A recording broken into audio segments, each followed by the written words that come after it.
हेडगेवार जी के द्वारा प्रारंभ हुआ ये विचार आज देश के हर गली, हर गांव, हर दिल तक, हर मन तक पहुंचा।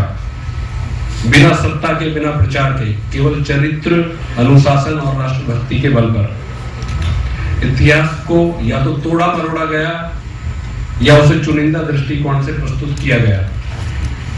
उस समय उस सब को ध्यान में आने पर शतक जैसी फिल्म की आवश्यकता और बढ़ जाती है।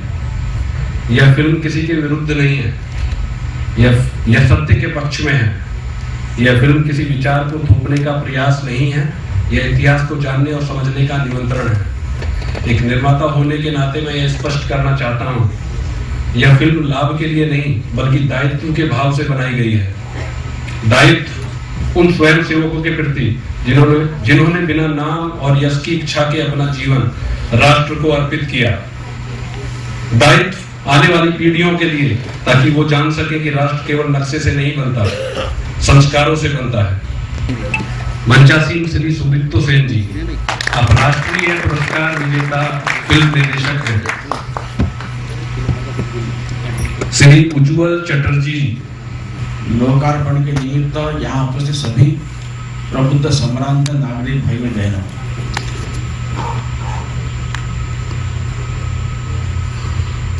शतक फिल्म के माध्यम से संघ की बात समाज तक पहुंचने वाली है। यह बहुत अच्छी बात है, प्रशंसनीय बात है।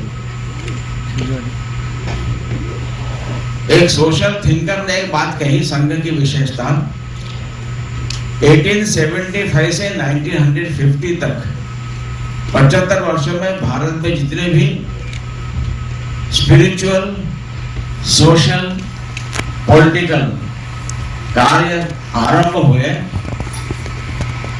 अभी तक एक रहा है, स्प्लिट नहीं हुआ, लगातार चल रहा है, लगातार बढ़ रहा है, आज भी रेलेवेंट है।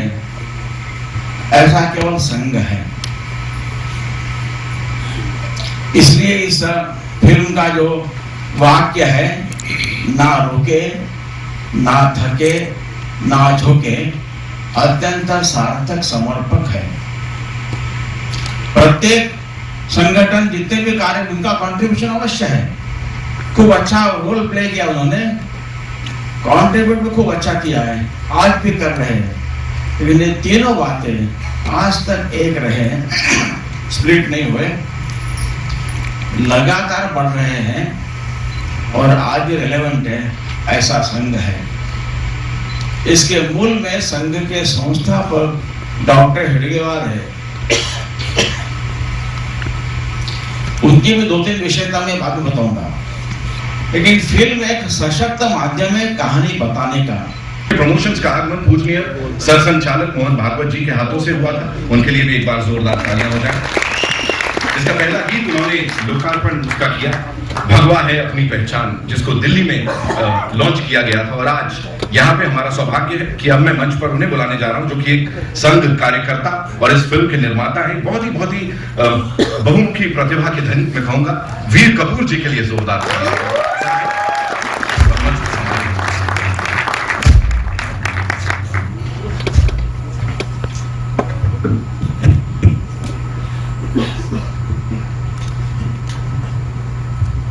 नमस्कार।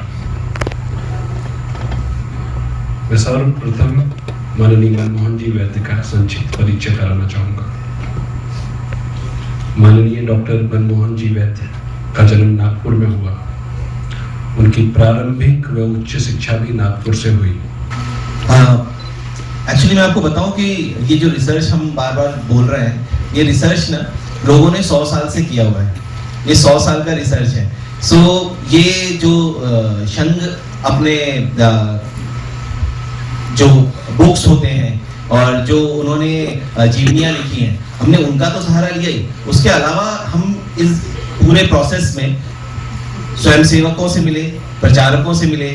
यहाँ पे आपके सामने 2 बैठे हुए हैं दिग्गज, वीर जी और आशीष त्रिपाठी जी। ओके, तो जब हम लोगों से मिलते हैं, उनसे आपको चुनना पड़ता है कि किसी ने कुछ बताया, किसी ने कहीं से आया, अब उनको पिरो के आपको बनाना पड़ता है। बुक्स ऐसी हैं कि बहुत सारे बुक्स सब अपनी तरीके से उसको इंटरप्रिटेशन देते हैं कि इस बात को बताने का तरीका ये है, इस बात को बताने का तरीका ये है। फिर हमारी टीम ने बैठ के उसमें से चूज किया कि आज जब हम ऑडियंस से बात कर रहे हैं, आप विश्वास नहीं करेंगे, बुक्स इतनी क्लिष्ट हिंदी में लिखी हुई है कि हमें उसे अनुवाद करवाना पड़ा हमारी टीम को समझाने के लिए। सो जब हम ये स्टार्ट किया तो हमने देखा कि क्या क्या चीजें अवेलेबल है, अभी तक क्या नॉलेज लोगों तक पहुंची है, और इस जनरेशन तक पहुंचाने के लिए क्या वो वर्ड्स या वो सारी चीजें लोगों तक पहुंच पाएंगी। बेस्ट तो यही होता कि शायद उसी तरीके से आगे बढ़ती, लेकिन इस जनरेशन के लिए हमने उसको फिर वापस से इंटरप्रेट किया, ओके, कि उसको सिंप्लीफाइड किया कि आप तक वो बात, बिकॉज ये बातें जो है ये बहुत ही लिटरेचर तरीके से लिखी गई है, उसको सिंप्लीफाई करना बहुत जरूरी था। So that is the what our team has done, and I think इन्होंने देखी है अभी तक फिल्म, ज्यादा बता पाएंगे। तो जैसा कि अभी हमारे निर्देशक साहब ने यहाँ सम्मिलित किया कि हमने शोध तो जरूर किया, और वो शोध हमारे द्वारा नहीं किया गया, समझिए। तो 100 वर्षों से लोग उसको शोध कर रहे हैं। अभी 100 वर्ष एक शताब्दी है। शताब्दी में आज 100 वर्ष पुराने लोग आपको देखने को, बात करने को नहीं मिले, पर कुछ चीजें ऐसी हैं कि रचयिता, लेखक ये तब भी थे, अब भी हैं और आगे भी रहेंगे। तो लेखकों ने पुस्तकें लिखी, उन पुस्तकों का हमने अवश्य उपयोग किया है। उन पुस्तकों से हमें जो हमारी कहानी है वो मिली है, और उसी क्रम में हमने आगे बढ़ते हुए उस कहानी को एक फिल्म के रूप में कैसे दर्शाया जा सकता है, कैसे दिखाया जा सकता है, उस कहानी को, जैसे मैंने पहले भी सम्मिलित किया कि एक डोर में हमने मोतियों को पिरोया है। Thank you for this question. देखिए, राष्ट्रीय स्वयंसेवक संघ को अगर आप नजदीक से, आप जैसे आपने कहा, आप जानते हैं, आप देखते हैं, मैं 3rd जनरेशन में, और मेरे जो सुपुत्र हैं और जो आगे आने वाली पीढ़ी है वो भी संघ की शाखा में जाना प्रारंभ कर चुकी है। आपने एक बहुत स्पेसिफिक क्वेश्चन पूछा है, इसलिए I am saying your question कि वर्तमान इस सिचुएशंस के अंदर क्या होता है। मेरा जो अध्ययन है या मेरा जो अनुभव है वो ये है कि राष्ट्रीय स्वयंसेवक संघ एक ऑर्गेनाइजेशन के साथ साथ एक गुरु, एक शिक्षक का भी रोल अदा करता है सोसाइटी में, और उस रोल को अदा करते हुए, जो कि मेरी एक प्रेरणा भी रही इस फिल्म से जुड़ने की, उस रोल को अदा करते हुए राष्ट्रीय स्वयंसेवक संघ एक ऐसी जनरेशन हर कालखंड में तैयार करता है जिसको मैं स्वयं जनरेशन भारत का नाम देता हूँ। वो जनरेशन हर कालखंड में नित्य निरंतर राष्ट्र सेवा में तत्पर रहती है। तो जो व्यक्ति राष्ट्र के लिए कार्य करता रहता है, ऐसी समस्याएं उनके सामने आती रहती हैं, परंतु वो अपनी सीख से जो संघ उनको सिखाता है और उसको सौहार्दपूर्ण वातावरण से उसको सुधारते हुए आगे चलते रहते हैं। ऐसी समस्याएं सिर्फ हमारे राष्ट्र में नहीं आती, परंतु राष्ट्रीय स्वयंसेवक संघ सिर्फ हमारे राष्ट्र में है। ये हमारे लिए बहुत ही गर्व का विषय है, और आई होप कि I have answered your question, the particular part of it. बाकी जो प्रेरणा वाला पार्ट है वो हमारा, जो मैंने बताया पहले, जो मैंने स्पीच दी थी उसमें भी ये था कि Rashtriya Swayamsevak Sangh is not only an organisation, it spreads its word like a teacher teachers you. Thank you sir. उपस्थित सारे दोस्त, मीडिया के दोस्त और सारे सीनियर्स, हमारी फिल्म इंडस्ट्री की जितने सारे सहकर्मी इधर हैं, सबको नमस्कार।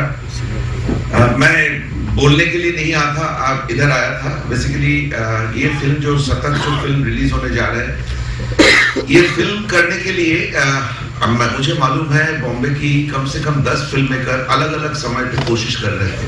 तो मुझे पक्का मालूम है सब लोग आज वीर से बहुत ज्यादा जेलसी फील करेंगे कि वीर फाइनली ये फिल्म बनाया, एंड बड़ी तहे दिल से वीर की शुक्रिया कि ये फिल्म फाइनली बना ली है, क्योंकि ये फिल्म इतनी इंपॉर्टेंट है। मैं आपको बताऊं, मैं रिसेंटली इजराइल में था जहां पे चैनल 4 टेलीविजन के लोग थे, और उन लोगों के बीच में डिस्कशन ये हो रहा था कि आरएसएस की, राष्ट्रीय स्वयंसेवक संघ की 100 साल के ऊपर चैनल 4 एक फिल्म बनाने की कोशिश कर रहे हैं। मुझे लगता है ऑलरेडी भाई साहब के साथ बात भी हो चुका होगा। ये लोग चाह रहे थे, तो सिर्फ भारतवर्ष की नहीं, पूरे दुनिया के लोग वीर से आज जेलसी फील करेंगे क्योंकि वीर ने फाइनली ये फिल्म बनाया। ये फिल्म इतनी इंपॉर्टेंट है आज के तारीख में, मतलब आप ये समझ सकते हैं कि आज ईरान में जो हो रहा है, करीबन आज जब मैं आपसे बात कर रहा हूँ, कम से कम 14 से 16 हजार फ्रीडम फाइटर्स को मौत की घाट उतार दिया गया है, और पूरे ईरान सिर्फ अपने फ्रीडम के लिए लड़ रहा है। ऐसे परिस्थिति पे अगर राष्ट्रीय स्वयंसेवक संघ जैसे संस्था, जो इस्लामो लेफ्टिस्ट एक कल्चर हमारे देश को कश्मीर से लेकर केरला तक हमारे देश को एक इंटरनेशनल कॉन्स्पिरेसी की तहत हमारे देश को उनके आगोश में लाने की कोशिश कर रहा है, जिसकी जंग हम लोग अलग अलग फ्रंट पे, अलग अलग जगह पे लड़ रहे हैं। ईरान जैसे हालत हमारे देश पे कभी ना आए, ये राष्ट्रीय स्वयंसेवक संघ हमारे साथ है, इसलिए ऐसा मोहलत नहीं आएगा। कश्मीर से लेकर केरला तक जो दृश्य हम लोग देख रहे हैं और जो समझ रहे हैं, जो मेरी खुद की एक्सपीरियंसेस है, इसलिए ये फिल्म, ये संगठन हमारे लिए इतनी इम्पोर्टेंट है आज के तारीख में। थैंक यू सो मच ये हमारे साथ शेयर करने के लिए। और अब मैं जिन्हें यहाँ बुलाने जा रहा हूँ उनके लिए सबसे ज्यादा तालियां बजी थी इस फिल्म के निर्देशक आशीष मान जी के लिए।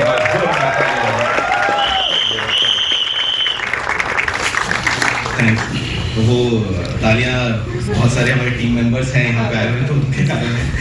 बाकी तो तालियां तो सारे बड़े लोग बैठे हुए हैं। सो कोशिश है, और मुझे लगता है अब आप लोग देखेंगे तब पता चलेगा कि हम उस कोशिश में कामयाब हुए कि नहीं।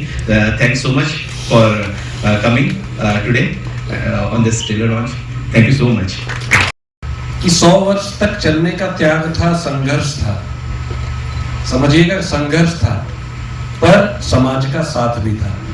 वो समाज का साथ हमें आज जहां हम पहुंचे हैं वहां तक लाया है। तो विरोध आपका होगा, पर जो लोगों का साथ होगा उससे आपको सतत चलते रहना है, राष्ट्र हित में कार्य करते रहना है।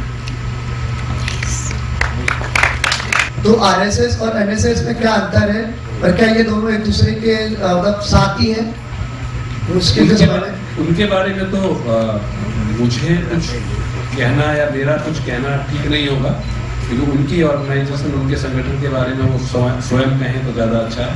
पर राष्ट्रीय स्वयंसेवक संघ एक ऐसा संस्थान है जो स्वयंसेवकों के द्वारा चलाया जाता है। और अगर हमें इस बात पे शर्म आती है कि हम कहें कि भारत माता की जय हो या हम भारतीय हैं, तो फिर आप प्रोपेगेंडा कर रहे हैं। आइए सब इसके लिए आपने 3 घंटे में इतनी बड़ी मूवी कैसे? अभी मैंने थोड़ी देर पहले बताया था कि सिनेमा में कुछ आज़ादी चाहिए होती है, सिनेमा को सिनेमा बनाने के लिए। सर 1938 में कहा गया था कि नाथूराम गोडसे जी संघ से जुड़े हुए नहीं थे। 1938 में मैं था नहीं दोस्त। नहीं सर, देखिए कुछ चीजें मैं तो मुझे आया लगता है जब फिल्म रिलीज होगी ना, 1992 में हूँ। हाँ। और जब चीजें ऐसी भी हैं, फिल्म रिलीज कुछ चीजें ऐसी हैं कि उसके लिए आपको फिल्म देखनी होगी। आप सब यही पूछ रही है तो कैसे काम चले? मुझे पता है हमें मजा आ रहा है ये सारी बातें सुनने में, उनको जानने में, हमारा ज्ञान बढ़ रहा है, लेकिन कुछ चीजें फिल्म रिलीज के बाद। एक आखिरी सवाल मैम आपका ले रहे हैं। और तक ये बात पहुंचना बहुत जरूरी है कि संघ ने पूरे 100 सालों में क्या किया है। हम आप तो जानते हैं, लेकिन ये बात युवाओं तक पहुंचाना जरूरी है। ये देखिए आजकल जो है ना, पता नहीं कितने Z, Y, X, Y सब चलने शुरू हो गए हैं। जी पर दिल से तो इंसान जो है वो हिंदुस्तानी है। जी, सिंपल फिल्म होगी, सिंपल कहानी होगी जो दिल को छू जाती है। आप जब सच्चाई देखोगे, ये काल्पनिक नहीं है, it's based on hard facts. और जब you give this new generation or any generation facts and reality, and it's an eye opener for them. They will come and join. मैं कई लोगों से मिलता हूँ और when we are traveling across the country, younger generations, they come up to me and they say that, how is this film going to change how we think? I don't say I want you to change how you think. I want you to change how your heart feels. And when the country comes first, you will understand everything. And that's what the whole team, Kumar Saab, when he wrote the lyrics, we also had, Mohan Bhagwatji talk about it, today Babuji talked about it, how these lyrics have touched the heart. It's a soul. Souls can't be created. And Bharat is a soul. So it will touch. And we have simplified it to such an extent that it motivates them to stand up and say, this is my country, I will stand for it.